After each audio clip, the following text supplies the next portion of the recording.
I have music composition for video games, in which I use Finale to just poke at notes and stuff and experiment with sounds.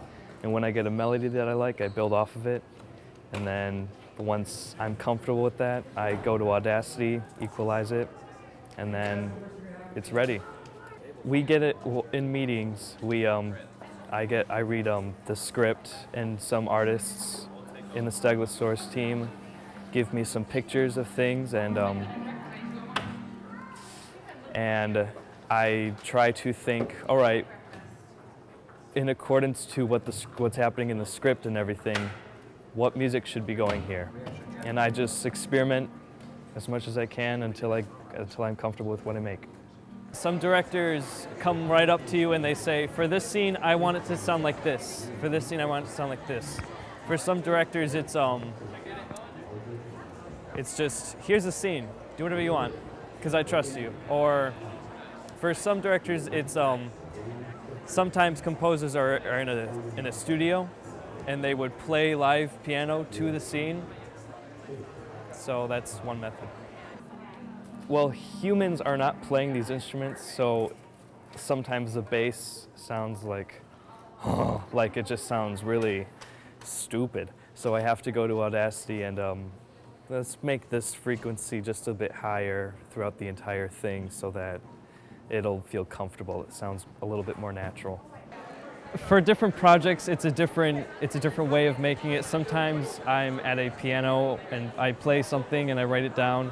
Sometimes it's just going on the software and I know exactly what I want. Sometimes it's looking at a picture for hours and hours until I actually feel something with it. Then, oh, that sounds good. So then I'll sing it or something, and then I'll try to copy that and then build off of it. It's like a big bacteria ball of music.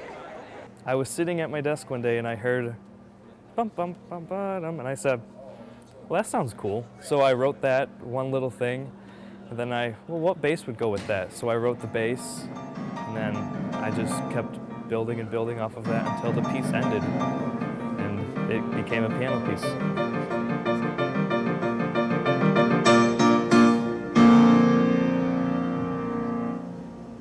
Don't be afraid to be yourself. I mean, a lot of people, especially with this, are telling me, like I have friends over and I say, hey, could you listen to this and tell me what you think? And they would say, I don't like what the clarinet's doing right there, it sounds messy. So, okay, consider changing it. Yeah, you should consider what people say, but don't be afraid to think out of the box. Don't be afraid to not be yourself.